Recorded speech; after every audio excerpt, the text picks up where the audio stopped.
Hello and welcome to How to Get the Word Out About Your Made in Cumbria business. This is the third of our Made in Cumbria specific webinars.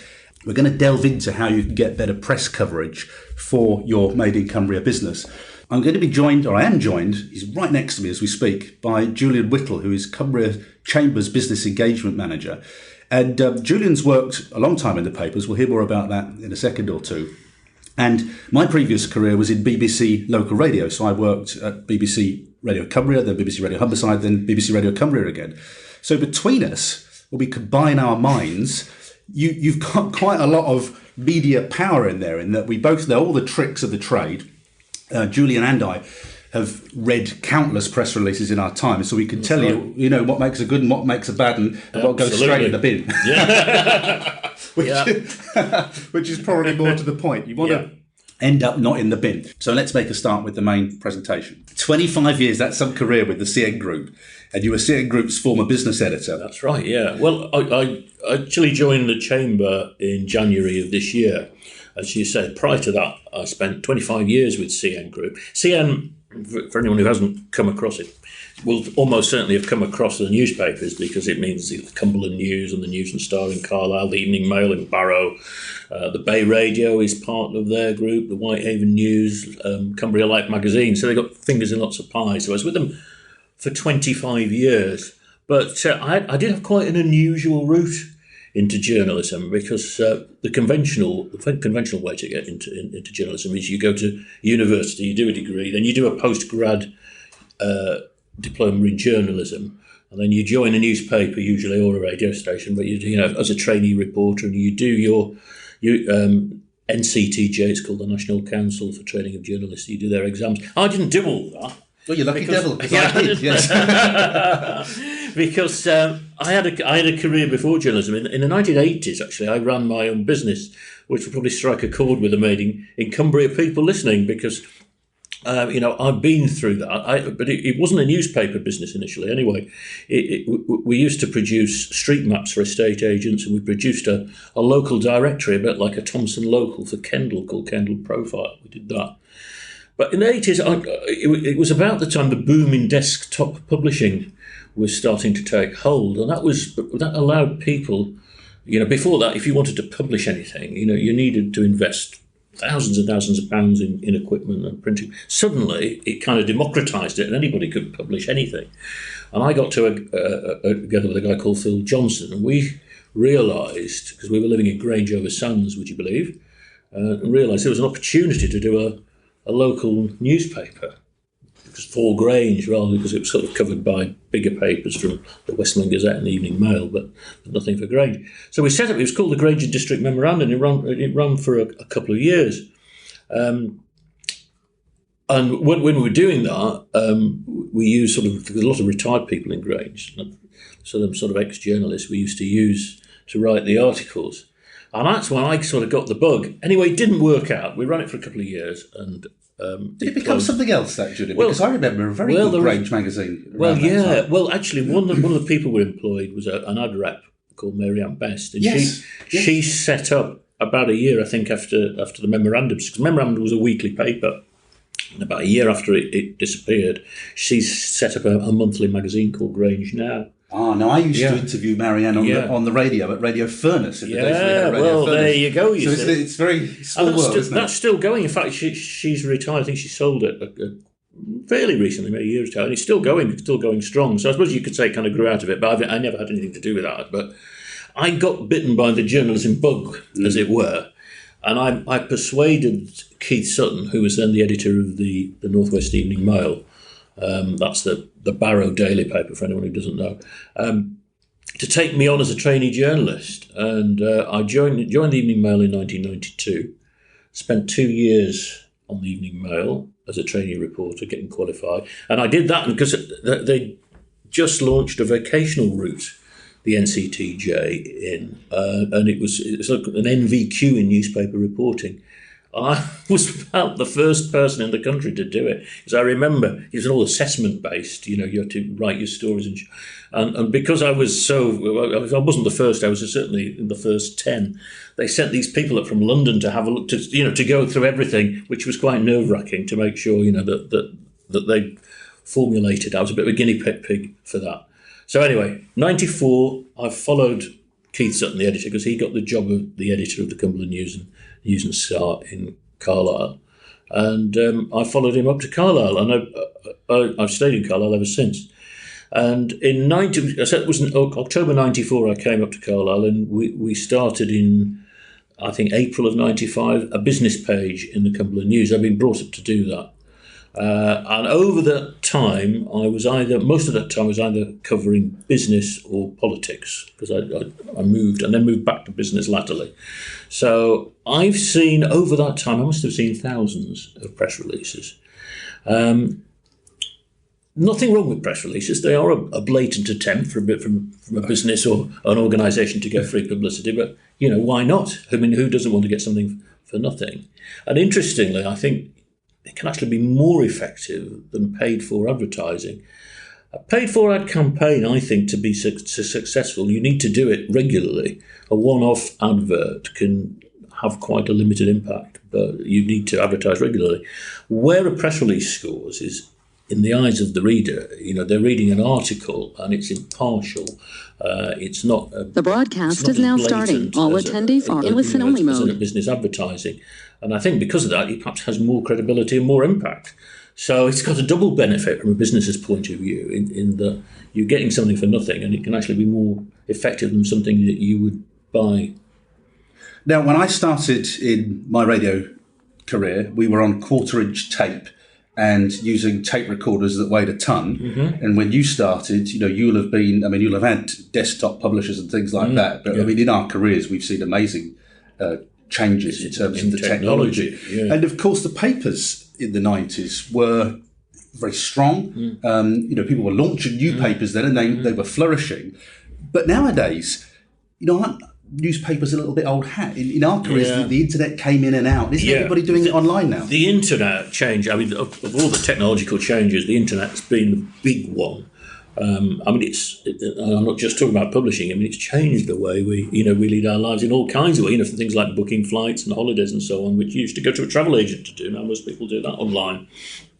But what people forget, I mean, there's a lot of emphasis on social media for businesses these days, and quite rightly too. I mean, particularly if you're a one-person band, having a Facebook page and so on allows you to build a relationship and launch a business and interact with customers in a way that would have been very difficult 20 years ago, because you would have needed quite a big marketing budget to get recognised and get known.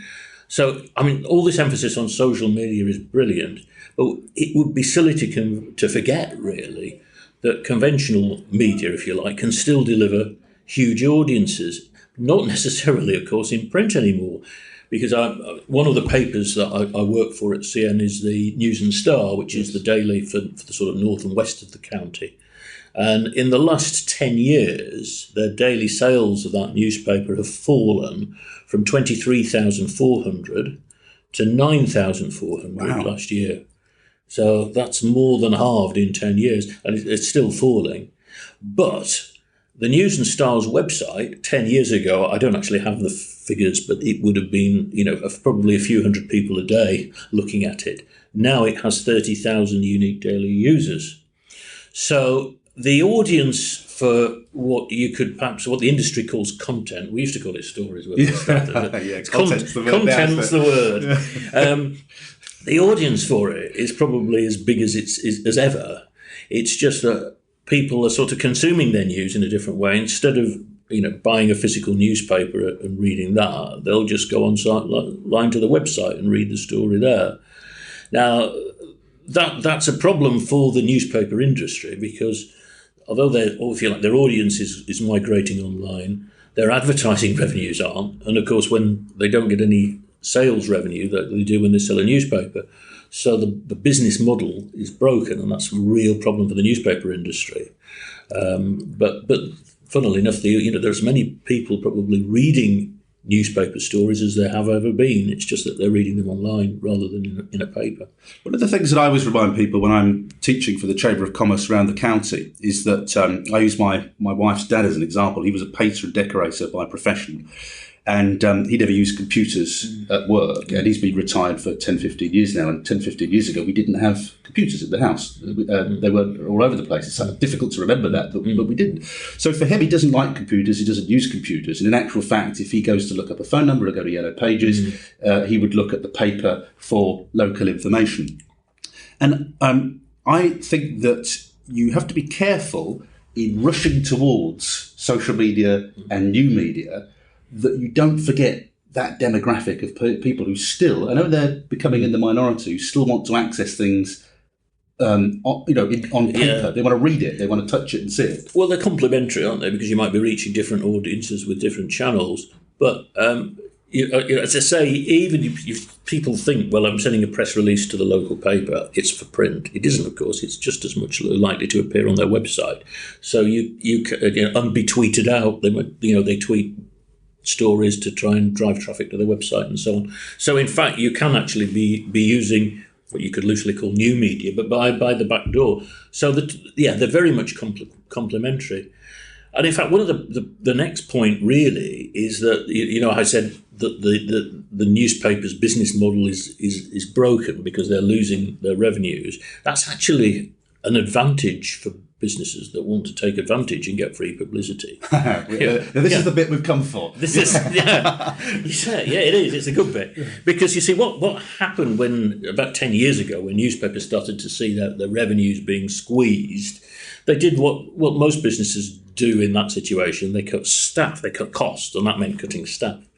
So newsrooms now have fewer journalists than they used to do, quite substantially fewer in many cases.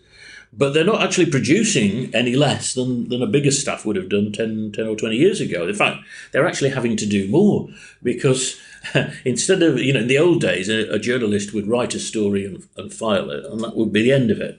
Now, increasingly, with fewer photographers, they're expected when they're to take photographs or even shoot video. And then when they've written the story, they publish it on the website as well, and they maybe even tweet, to alert people that it's there. So they're actually being asked to do more in less time, quite a lot more. And increasingly, newspapers are becoming what I call portals for other people's news. So, instead of journalists sort of researching stories, making a number of interviews and so on before they write it, they're having to simply republish information that other businesses or organisations send to them. And we can capitalise on that as businesses to get publicity, because journalists under extreme pressures of time are sort of desperately looking for material that they can turn around quickly and publish as a story. That's a golden opportunity. If you can present a journalist with a well-crafted press release about your business or product or service, they'll buy your hand off. Yeah, and so in many respects, the businesses almost become like the journalists then, but they don't like. I know this because I've sat through as many press releases as you have.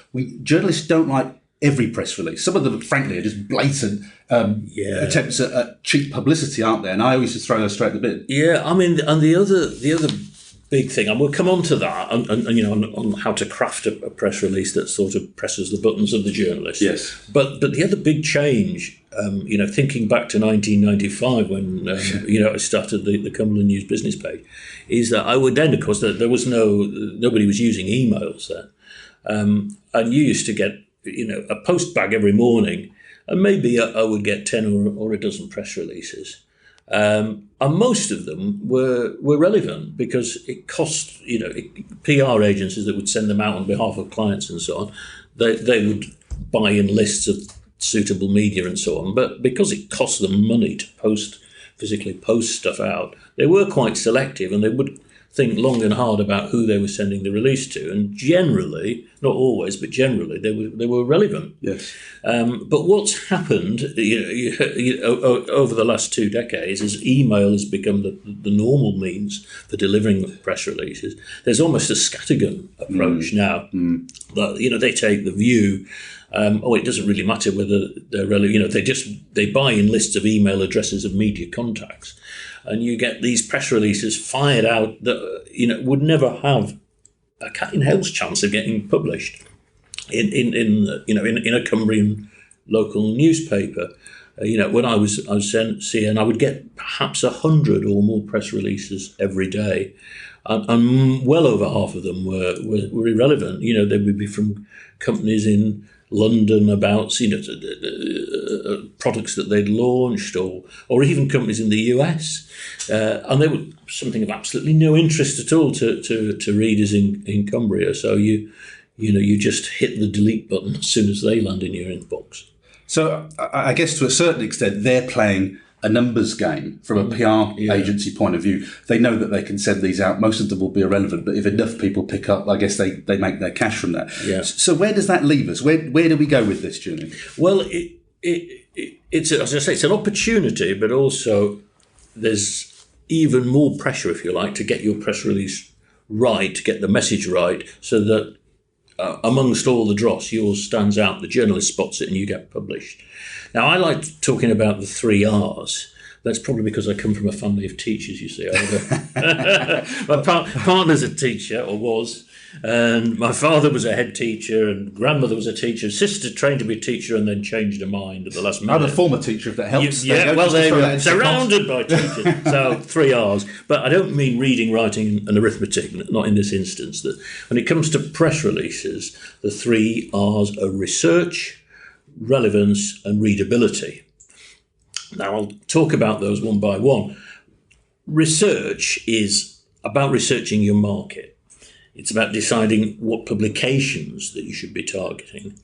And really, it's common sense. I mean, if you're a B2B business, then it's quite likely that it might be a trade publication that would be top of your list. If you're selling to consumers in general, then newspapers. If your market's local, they'd be local newspapers. If it were national or international, obviously, likewise, you'd be looking at newspapers across the country or even abroad. If it's a consumer market but a specialist one, say your business is cycling gear, then you might be looking at a specialist consumer magazine, a cycling magazine in that instance. But one caveat is that even if you say you're a B2B business and you've got a national marketplace, you might think, well, there's no point in me ever sending a press release to the local newspaper. But it's sometimes a good idea to do that, because giving your business a profile locally can be quite helpful when it comes to recruitment. If they know that there's a business in Workington, say, and it's been successful, it's exporting or whatever. If you're then looking for job, you see a job advertised there, and you think, oh yeah, they're a good company. I know they're a good. I read about them. They're going places. They might be a good place to work. So sometimes sharing your success stories with local media can be beneficial, even if you're not looking to directly sell locally. So that's worth bearing in mind too. Once you've identified the publications that you want to target, you need to draw up a list of contacts. Now that's easy enough to do. You go to the publication's website. There's usually a contact us section. Bear in mind you're looking for an editorial contact, not an advertising contact. If, and it sometimes isn't clear who you should be contacting, it's maybe just worth a phone call. Ask to be put through to the editor or the newsroom, and just say, well, I've got a press release, such and such a business, who's the best person to send it for? And they'll give you an email address and a contact. So it's important to get that right, because otherwise, if you're sending the email to the wrong person, then it might get lost, or it might take a long time to get where it should be. And that, of course, then brings us to the second R, which is relevance. If you're sending stuff to people who don't have any interest in it, they're not going to read it. Yeah, absolutely.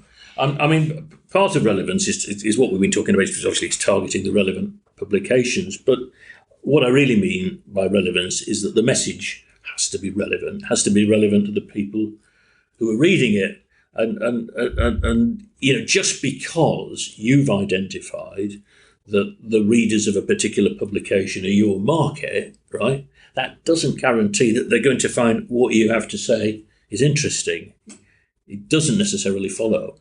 So how do you make sure that you're relevant? Well, I think it's really a process of putting yourself in the shoes of the readers. For example, if let's say you're a bakery and you've created a new cake line, and you're very proud of it, and you want to tell the world, but you should stop for a minute and ask yourself, well, what is it about this new cake that we've got that sets it apart from the competition? What's the wow factor? What makes it different? What will make people want to buy it and eat it? Now, actually, those are questions you probably have asked or should have asked before you even developed it. So you probably know the answers to that. But just thinking about that and distilling it, that should be the central message of your press release. What is it about the product that's exciting and interesting? You are, in a way, you're telling a story. I'm a bit hesitant of using that phrase, and I'll explain why later on, because there's a way of writing the press releases which is very different from telling a story. But you are telling a story in that sense. So you need to think very carefully about what the angle of your press release is to make it relevant to the people who you're aiming it at. Once you've done that, once you're clear and you're on message, it's very important that you explain the message in the subject title of your email. Now, that's so important. You remember that image a bit earlier? We were talking about this hard-pressed journalist drowning under a sea of emails, most of them irrelevant. When your press release drops into a journalist's inbox, they're going to make a snap decision on whether to open it or bin it. And believe me, a lot of emails get deleted without even being opened. You make a snap decision. That might surprise some people, but as a journalist, you don't have time to open every email and read it in full. On the off chance that there might be a nugget of a story buried somewhere. Yes. You make a snap decision when it drops into your inbox. So that subject title of your email is really your one chance to grab their attention, the journalist's attention. I know we talk a lot in the office because we send emails out about, I always say to people, when you send an email out, when I'm teaching this, don't put, here is our newsletter, because for a busy person, that is the least interesting title you could possibly put on an email. Yeah. So you've got to remember, most journalists, their inbox is full all day, and you are vying for attention in that inbox. If it's not good, it's a death, I think, isn't it? Yeah, keep that title short and snappy. Avoid puns and cliches. And I said, make sure that it gets over the essence of what your story is. That's the crucial thing to remember. If it's aimed at a local newspaper as opposed to a trade magazine or something, remember, local newspapers are really parochial in their outlook, and you can capitalise on that. I mean, going back to our bakery analogy of a moment ago, bakery launches cake is not the most exciting of catch lines, and it might well get binned. But Carlisle bakery launches cake probably won't get binned if you send it to a newspaper in Carlisle, because they love anything local. So if it's to a local newspaper, make sure that you make it clear that it's a local story, and you can do that in the catch line of the email. Also, still on relevance, don't assume that a press release just has to be about a product or a service, because maybe you've won an award, or even just been shortlisted for one, or perhaps you've moved premises, or you've expanded, or you've invested maybe in a new plant or a machinery, or you've appointed a new member of staff. Now, all those things are potentially newsworthy stories, and they can all not necessarily lead directly to sales, but they can, if you like, it's a way of getting your business, your brand out there. It's also sort of establishing the integrity of your brand in the eyes of the readers. So they're all good opportunities to get positive publicity about your business, and why not take it? When I was wading through press releases, I always apply the, so what factor. Now, a lot of the time, people are very interested in everything they do in their business. Of course they are. They're invested in it. They spend every hour of the day doing it. But that doesn't mean that everybody else is interested in it. When you were saying about the story, so what's the story? We've expanded the business, and therefore we're employing another 5 people. Yeah. And that's the story, because there are people to talk to who are getting new jobs because of the expansion. I think you've always got to focus on what the story is, but also if you're not involved in your business as embroiled as you are, if you're just a busy journalist who's dealing with 100 stories a day, so what? In terms of the journalist, so what? What would make somebody pick that up and run with that story? Well, I used actually, it reminds me of when I was a trainee journalist. We used to have these copy clinics, where the editor would go through with you the stories you'd written, and I used to dread those. We had the equivalent in radio, yes. Yeah. Well, I remember an editor, or the editor was the editor at the Evening Mail. He said to me, that you should look at the story, he said, and it should either make the punters, the readers, he said, you should make them mad, glad, sad, or scared. And he said, if it doesn't do any of those, he said, on no account write more than 6 paragraphs. Yes. That was his. I think mad, glad, sad, or scared is possibly over egging it, certainly for a business press release. But it does make you think, what is it that people are actually going to relate to and find interesting? It's going back to what I was saying before about putting yourselves in the shoes of the reader. So it's not just you probably know what your news is, but then think again as to would that interest anybody? Why would it interest them? And then make that your angle.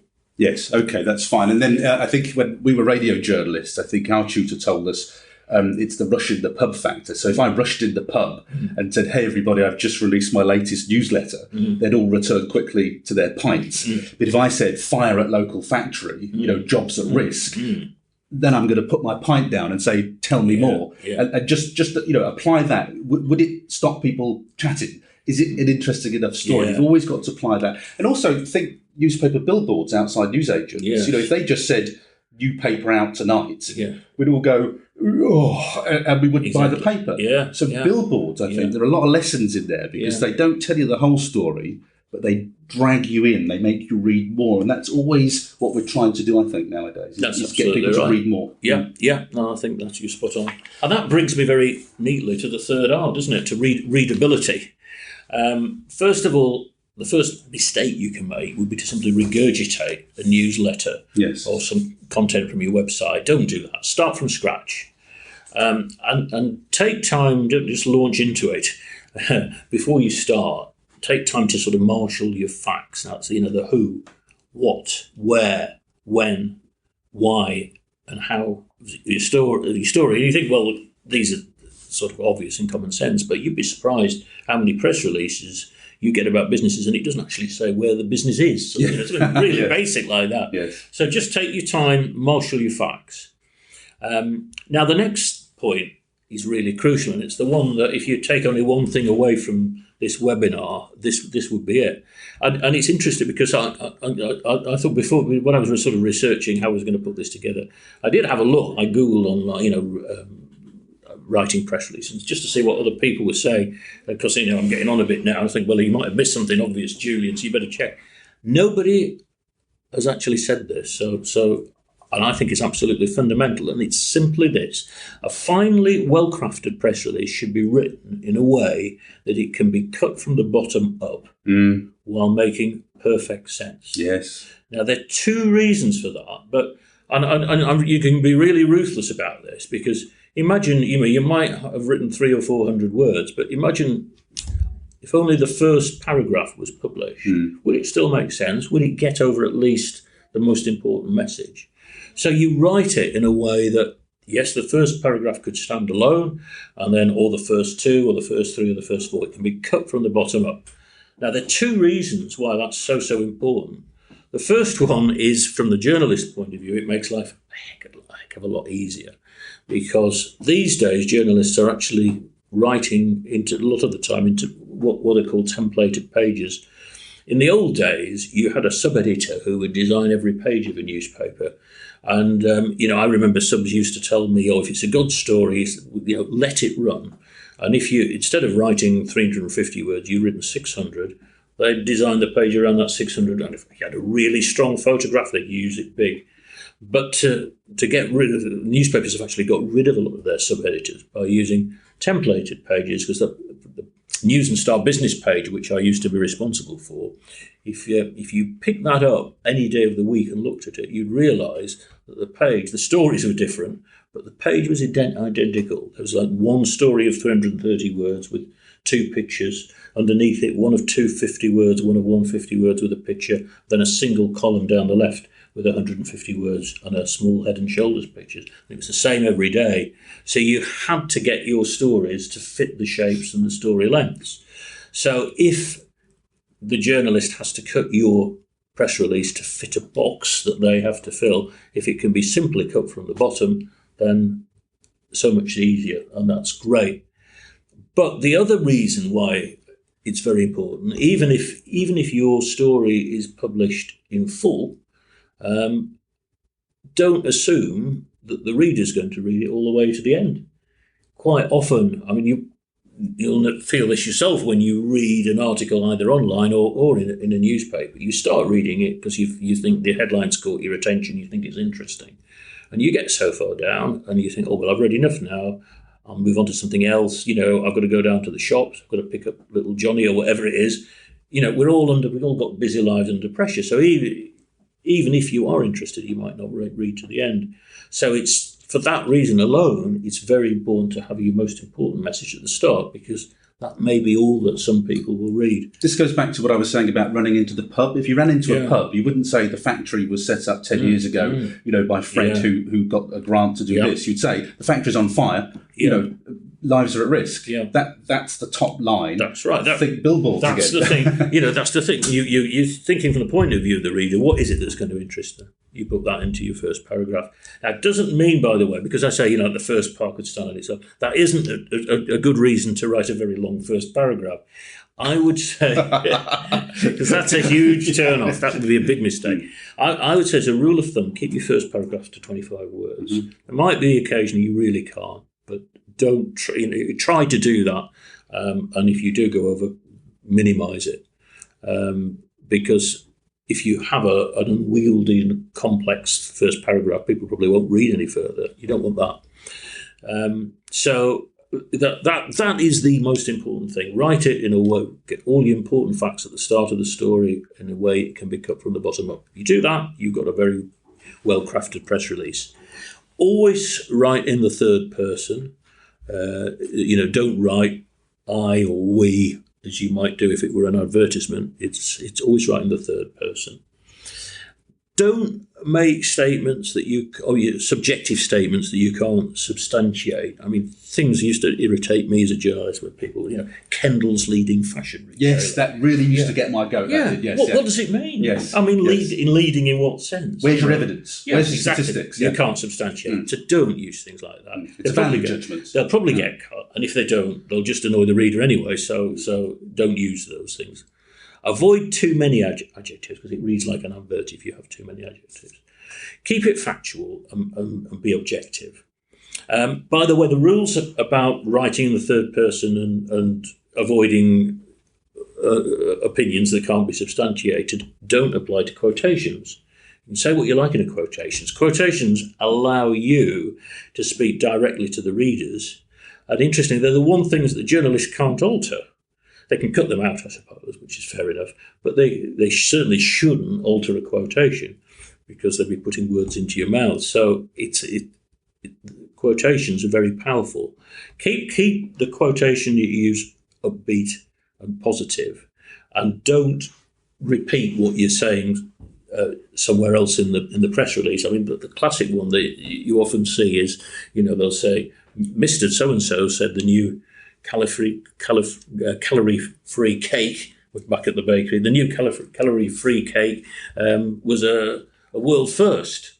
And then he said, it's a world first. Yes, Don't repeat yourself. Say something, think carefully about what you use in the quote, because the quotes can be really powerful. And I try and bring in the first as high up as the fourth or the fifth paragraph, actually, because it gives sort of pace to the press release. A couple of more things to avoid. Avoid words all in capitals and exclamation marks. They're out of place in a press release. And don't assume prior knowledge of your business or product. Certainly not in a consumer publication. I mean, if you're in your B2B market, you're writing for a press release for a specialist technical publication, that will be different, and they probably you'll be able to say things that you wouldn't. But don't assume prior knowledge. Explain if you know. Avoid jargon. Yes. Tautology is another one of my personal bugbears. Where you use words unnecessarily because they're one of the words with these words is currently. You can almost always take currently out of it, and it means nothing. I often see stories actually do make it into press, about a company that's created new jobs. Well, if you created jobs, they're new, aren't they? You can't create an old job. Yes. Yes. So you don't. The word "new" is redundant there. Both is a word that's overused as well. Both this and that. You just take it out. So I did not. I mean, those actually are not big things. They're just my personal sort of bugbears. Another one is if you use an acronym. They're not great anyway, but at least spell it out the first time. That you use it. I mean, you might know that the ICAEW is the Institute of Chartered Accountants in England and Wales. Yes. But chances are you readers won't. Yeah, I spent my life on it saying, what does that mean? Yeah. Because if you blink, you miss it. You might even know what it means, but you still can't place it sometimes. So really important. Yeah, I think probably even more important than radio, because I mean, at least, you can Google it or something. It's in print, can't you? But, exactly, yes. But say what it is, Yeah, so that I don't like acronyms anyway, but certainly you must spell them out the first time. And then put in plenty of facts and figures. Journalists love that. It kind of gives the story a bit more sort of credibility, and it looks like they've done the research, even if you've done it for them. But they like facts and figures. When you've finished, check that you've included all the relevant information. Mm-hmm. One of the surprising ones that often get missed off is a contact. Because quite often the journalist will have a query and they want to come back to somebody and say, well, whatever. And if you haven't got a contact number, a number is very important because journalists are usually very busy.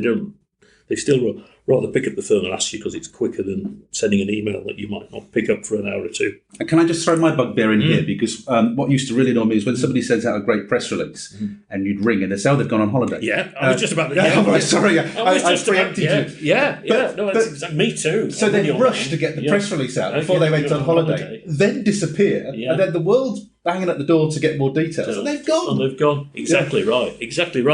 And if you are going to do that, then there must be someone else that you can put down as the contact. So that's unforgivable, really. Yes. So frustrating if you've got a great story. Yeah.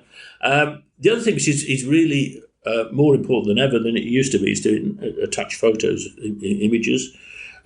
Well, you and I work on Chamber Insights, and every week I say to you, do we have a picture with that? Yeah. And it's so important nowadays. And can I just add, with my geeky hat on, it needs to be a big picture. Okay, not a tiny little picture. Yeah, decent resolution. Yeah, it's got to be as big as you can send it. Yeah. And then we'll make it smaller. We can't make a small picture big, but we can make a big picture small. So send a big picture. Yeah. And it's more important because 10 or 20 years ago, it was quite common. The newspaper would, if you were sending a press release, they'd ring you up and say, well, can we send a photographer? They'd come out and take a picture.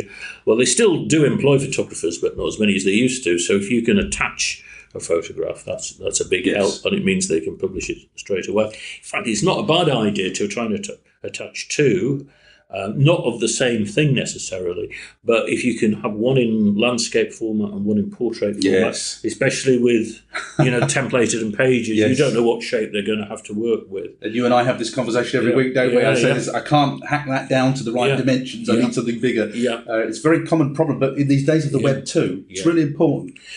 And try, if you're sending a photograph, it's good to get people on it. Newspapers like pictures of people, so the press release might be about a new product, but much rather than just a picture of the product. If it's edible, you could have somebody eating it, or if it's not, something craft related, you could have somebody holding it, or if it's you can use it. But they like newspapers rather like people in their photographs, not just things. But can I just say also on that point, you're absolutely right. We like faces looking at the camera. We don't like people looking like they're terrified or that they've been wheeled out by the boss under duress. So, so it needs to be, a load of mannequins standing there, who look like they're terrified. We can't use a picture like that. It needs to be friendly, sociable, smiling at least. Yeah, that's right. Another little trick to use is at the end, after you've got your contact, you can have a little editor's note section for background information. That might be because a lot of Made in Cumbria businesses have got an interesting backstory to them, which might not be appropriate to put in the main release. But, it might be, you started the business 10 years ago when you were made redundant or whatever. Yeah. You can always put that in the editor's notes. That's really interesting backstory, though, isn't it? People's struggles to start businesses and things, I think. And also, if you've got a journalist who's, we talked about filling boxes. If it's a big box and your release falls short, they can always cut and paste that in and to pad it out if they need to do that. So it's worth putting information that's you think might be relevant or interesting, but not maybe germane to the main thrust of the release. You can put in editor's notes at the end.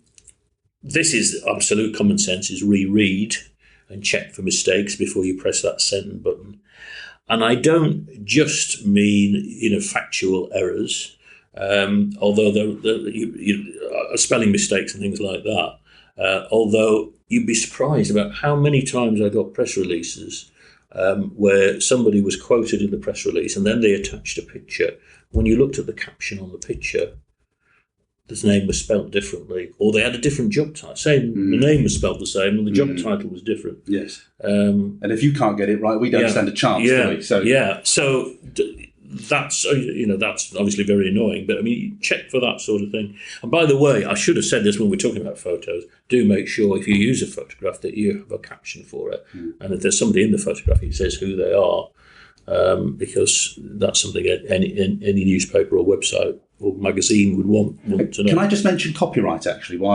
Because another thing that you and I always say to you is, is it copyright clear? A general rule of thumb is if you took the photo, it's copyright clear.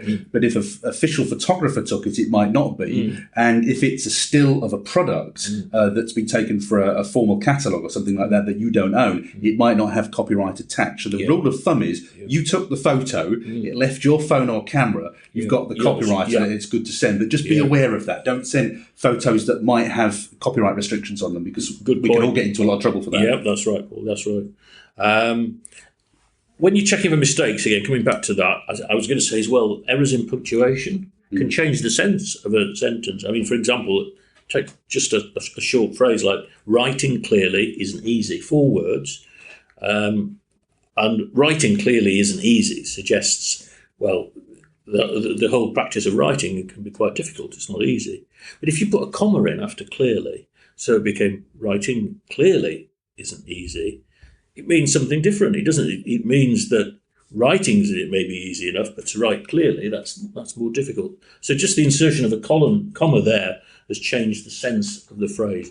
So look at when you're rereading your press release, check that. In fact, ideally, get a second pair of eyes to look at your press release, because quite often you read what you think you've written, not what's actually there. You miss a mistake. So it's good to get a second opinion before you send. And just a quick thought, Julian, about the length of a press release.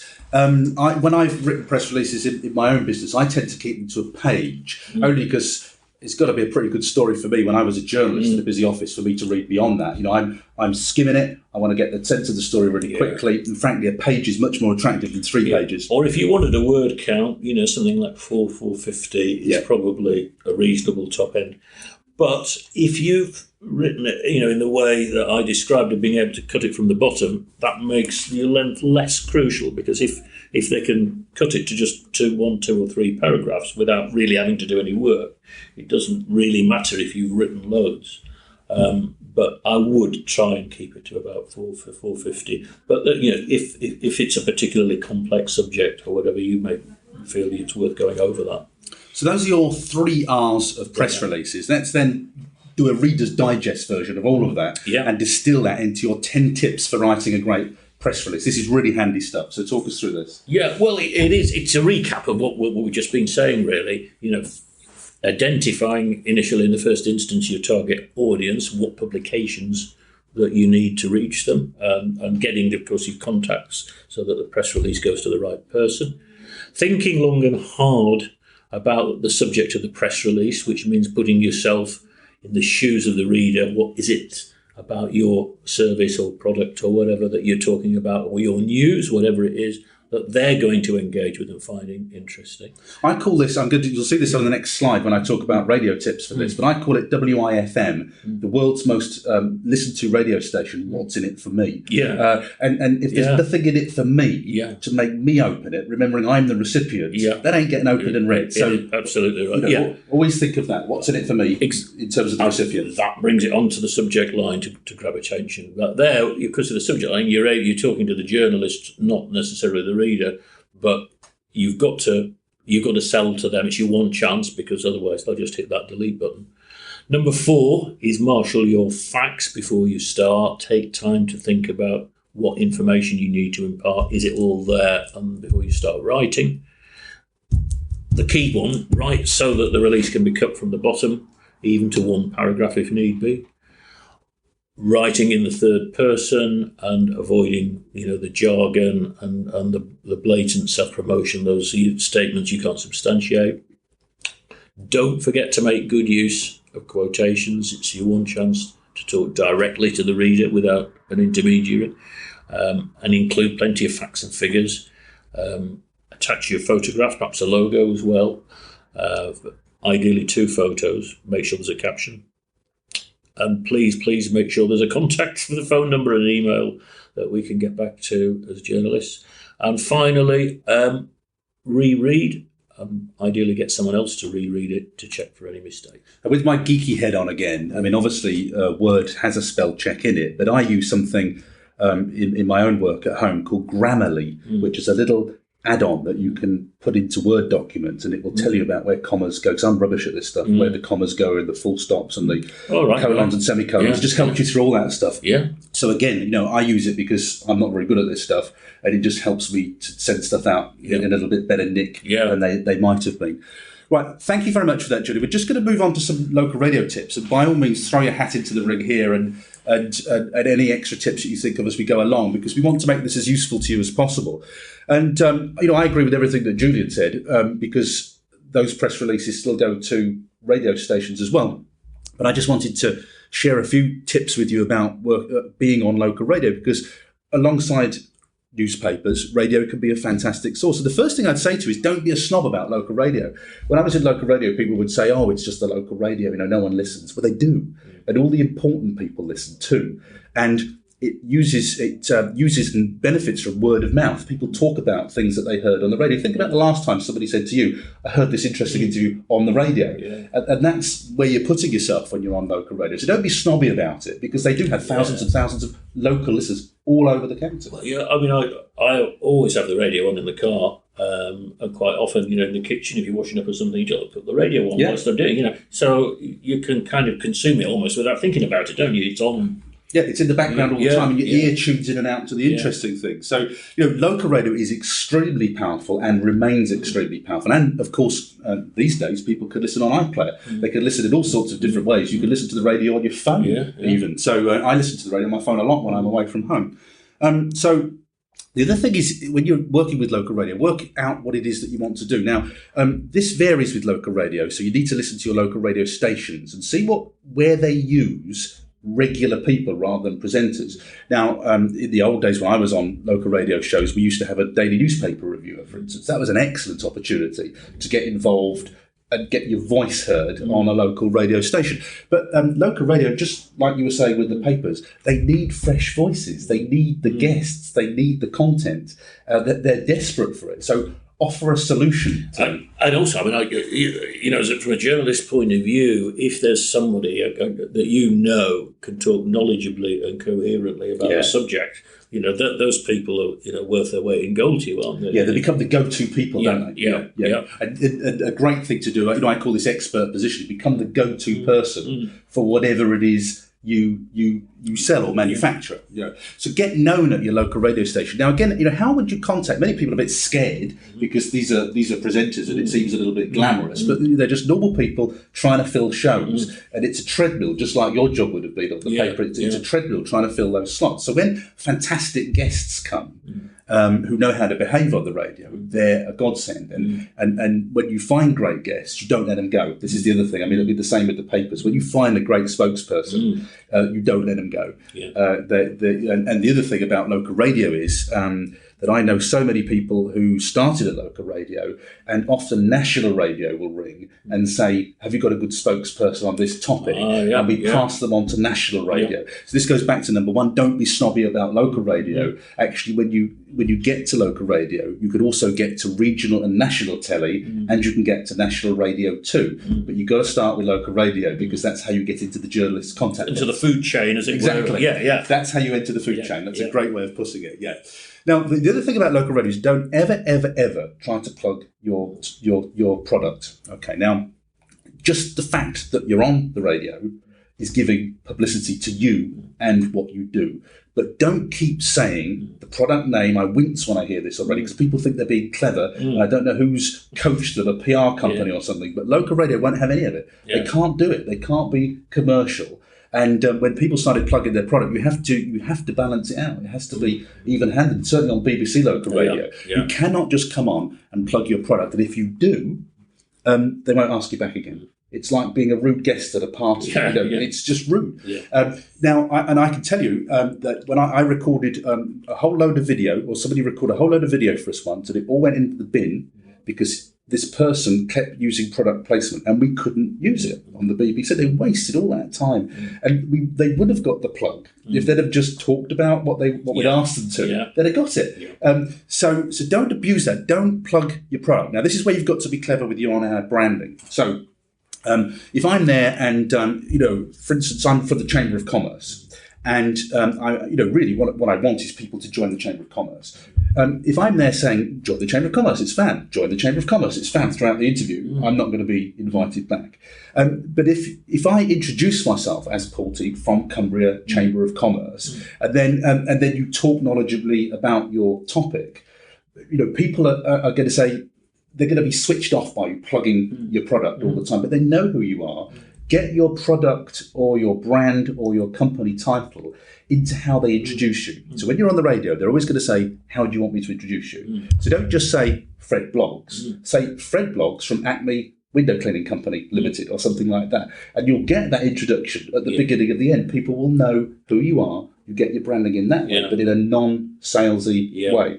The rest is up to you to sound great and knowledgeable about your topic, because if you are, people will come to you naturally. Anyway, you're selling it through yourself. Exactly. You're not taking... I mean, it's a bit condescending, isn't it, to think that the listener's only going to take you seriously if you spell it out for them and plug your product directly. You can do it in a much more subtle way by just coming over as intelligent and credible and so on. And you think, that chap from Cumbria Chamber of Commerce, those people at the Chamber obviously know what they're doing, kind of.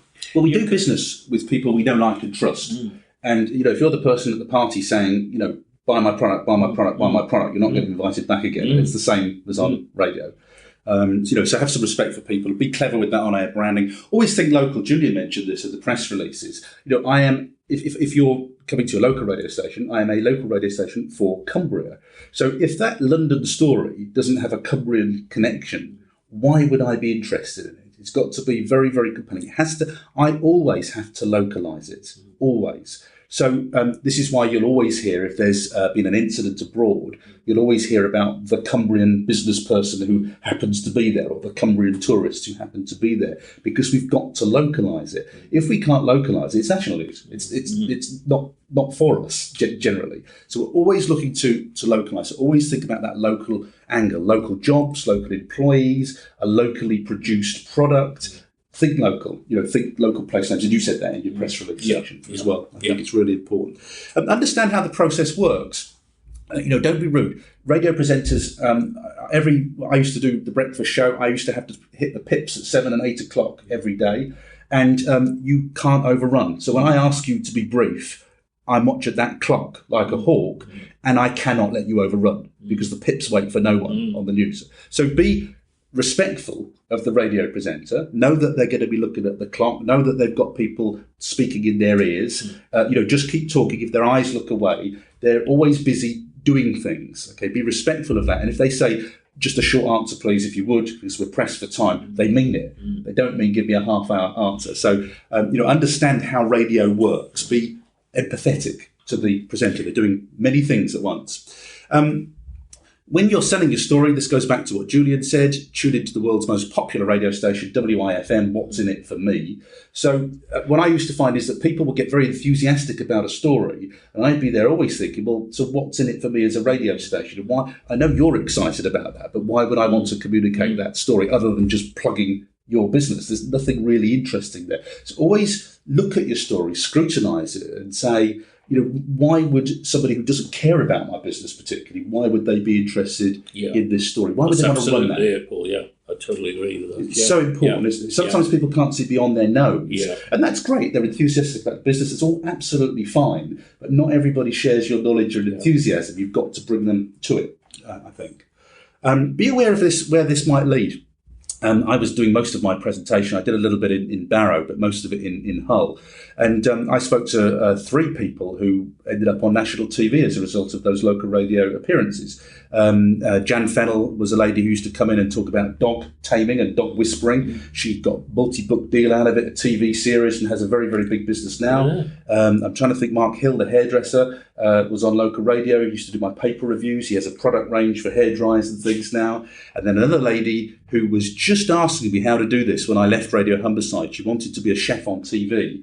And I said to her, start with local radio. Start with local radio. People can test you, hear what you sound like, and then TV will start to beckon. When that call comes in saying, anybody know a good local chef for the telly? That's how it tends to work. So this really can lead to, some quite good things for exposure. So it goes back to tip number 1, don't be snobby about local. Okay, local's where it all starts. It starts for the journalists too. That's where we all start. And then finally, this goes back to one of the things that we talked about with your press releases, be reachable and be reliable. Don't send a press release out and go on holiday for a week. And when you agree to come in for an interview, be early so that the presenter's not fretting. They often have little windows with time and they might need to go to you early or late. So leave a nice little window for the interview, but be reliable, because if you don't turn up, just like with the paper, there's a hole in the newspaper, there's a hole in the radio show if you don't turn up. So the minute you let someone down and don't let them know, they won't ask you back again. So really a lot of these are just courtesy tips, aren't they? They're fairly straightforward tips, I think. Okay, so that's an hour. We've spent an hour giving you the best of our knowledge. Yes. There's an awful lot of that. So, how many years is that, Julian? That's nearly, too many. It's almost 40 years of joint experience on the radio and on papers. But this is how you get your press release read, and that's what we want to help you with your Cumbrian business. So thank you very much for listening. I'll put the slides online, and if you want to navigate to cumbriachamber.co.uk/MIC members/press, that's the link that you're seeing on the screen right now.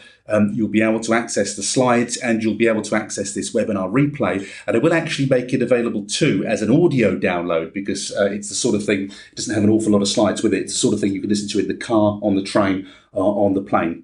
So that will be available in several formats: slides, video, and audio. I do hope that it's been very, very useful for you today. So from me and Julian, bye for now. Goodbye.